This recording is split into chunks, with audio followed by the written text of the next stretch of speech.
Welcome to the Tristan Tactics video. In this video we're going to be talking about three main fighting styles or fighting tactics that you're going to use with this Tristan. The first two are the most common, the third one's kind of more of an extra credit type deal. So to get started, let's start with the first one. We're going to use a brush and red color. So actually we want a circle. So let's get a circle. Alright, so there's our circle. We're going to talk more about that in a second. And then let's get a triangle to signify our target in the rough middle of the circle. Good enough. Then paintbrush, arrow, and range. So that is a terrible, terrible 500 meters. But you get it. So we're going to just repair it a little bit. Alright, so your first tactic is what I call brawling. Now in brawling you're going to orbit your target at 500 with your afterburner on and potentially with your afterburner overloaded depending on the target. If you're taking any damage still from the target, it's usually best to just go ahead and overload that afterburner. So long as you don't burn it out, it will burn out relatively quickly.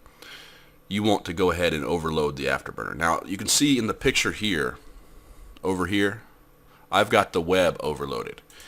Now that's for the extra credit tactic. That you're not going to overload the web in any of these first two examples. You may and probably will overload the afterburner in these first two examples quite a bit. But let's talk a little bit more about this first, what I call brawling tactic. And I call it brawling because it's up in close. It's in tight. And what you're doing when you're orbiting at 500 with your afterburner on, or potentially with your afterburner overloaded, is you're trying to avoid the tracking of your opponent's guns. So in the videos you're going to watch, in the combat videos, you're going to see one where I fight against a beam laser tormentor. I immediately know the best tactic against a beam laser is to orbit at 500 to avoid his tracking and to avoid much of his damage. And it works. Okay, just ignore that you saw that. Next, there's the 150 millimeter rail incursus that I fight in the final video. Now in that video you're going to see I stay at range the majority of the fight. Excuse me. What I should have done is I should have noticed much earlier that he was a 150 rail incursus. Most incursuses are going to be either blaster or rail, but if they're rail they're typically 125s, not 150s. So that really surprised me to see the 150s. So in that case, even more so than the 125s, because the bigger the gun, the slower the tracking, I should have orbited 500 from the very start. Had I orbited at 500 from the very beginning in that fight, I would have won by a large margin. So knowing which one of these tactics to use can make a very big difference on the outcome of your fight.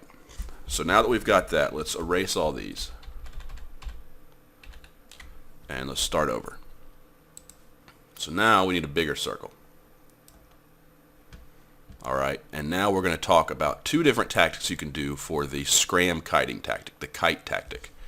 So let's get ourselves, these are two like subset tactics for scram kiting. So you've got your target right there. And then let's just do arrows for you. Right. And the range of this is going to be roughly 650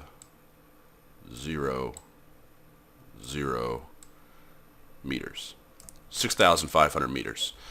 Now, what I recommend is the majority of the time I want you to use a keep at. A keep at's going to keep transversal to a minimum throughout the entire fight. And that's almost always going to be your optimal choice whenever it comes to scram kiting, is the keep at's going to be better than the orbit. Now, if there's any kind of missile damage involved, or even if there's any kind of, if there's a considerable amount of drone damage involved, you may want to consider doing an orbit at 6,500, because when you orbit, or when you orbit and get your ship moving at a certain velocity, you're going to reduce, if you orbit while running the afterburner that is, which you should be, you're going to reduce missile damage incoming, and you're going to reduce drone damage incoming, because drones have a natural tendency to surge up and attack and then fall off. And this is much more apparent at larger distances, like say if you're kiting out at 20K with a different style of ship. In those cases, you can really reduce damage by orbiting instead of keeping at, because the drones will fall off quite a bit in between their surges to come up to do damage. So in this tactic, the kiting tactic, the main purpose of this is to get outside your enemy's effective damage range. So let's say that this guy right here, let's say that he's a blaster in cursus, okay? He's a blaster in cursus, and that means that he has optimal range, I would say, somewhere between 2 and 3K. 2 and 3 kilometers. Right, and his optimal plus fall off is probably right around 6 kilometers or less, quite possibly, and usually probably less than that. Okay, so optimal plus fall off, what that means is at that range he's doing less than 50% of his total possible gun damage, which means he's doing less than 100 DPS to you most likely with blasters at that range. The only way that changes is if he loads null.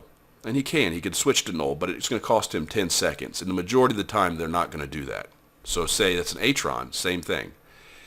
Whenever you see blasters, you want to maximize this keep at range. And you can even see the fight and see it going and say, hey, I noticed that I'm taking a little bit too much damage. Let's skirt out here and head out to, not that. I clicked the circle. And, well, that's not going to work either, is it? I need to do it like that. Alright. So you can even take that, and then you can come out and go to 7,500. Right? And then just right-click on your opponent and orbit 7,500. And that's going to widen your orbit, or you can keep at or orbit 7,500, either way, whichever's the best for that fight. And that's going to reduce your incoming DPS even more. Now keep in mind that your optimal is 6.8. So anything past 6.8 is going to reduce your gun damage, but not your drone damage. 2/3 of your damage comes from your drones. Only 1/3 of your damage comes from your guns.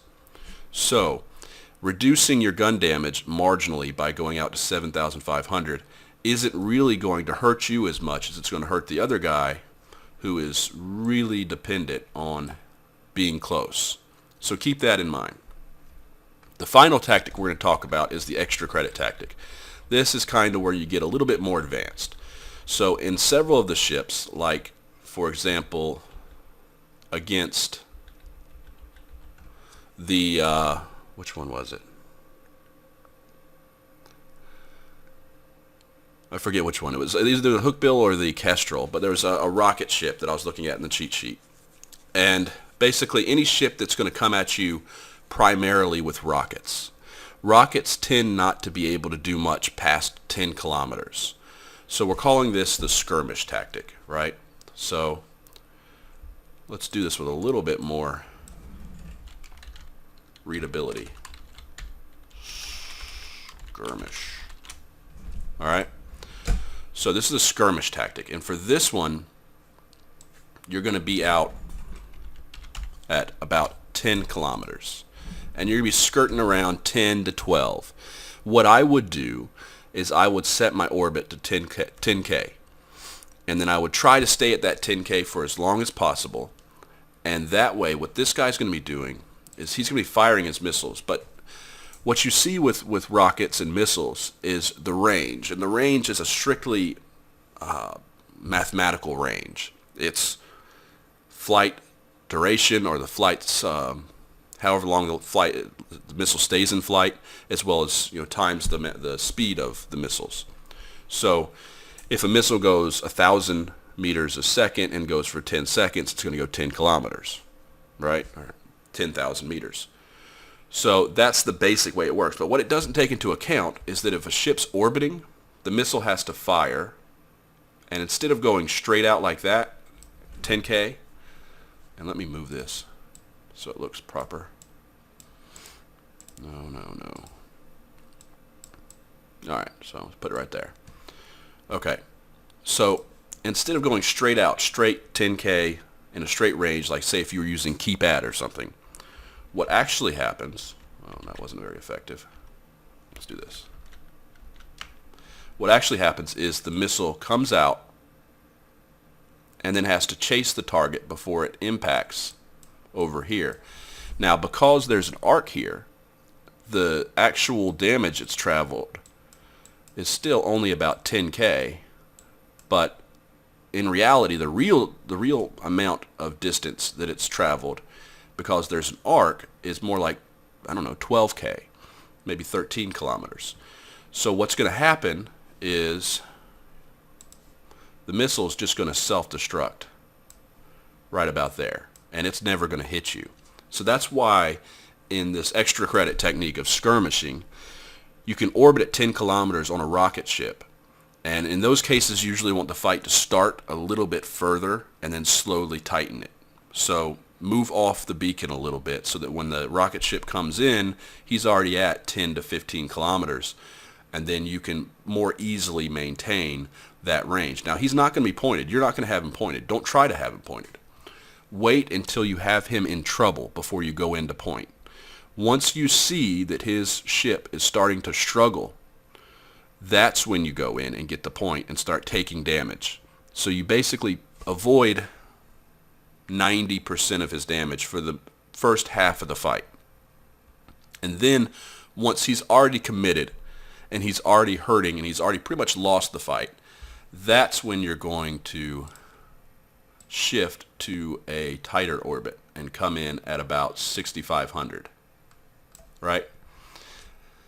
And at that point, he would have already used up his ancillary shield booster charges. He would have already used up a lot of capacitor. Maybe he's nearing a reload. So it gives you a lot of advantages to kind of rope-a-dope or keep him on the edges. Not really rope-a-dope, but keep him on the edges of his range so that his damage is very ineffective.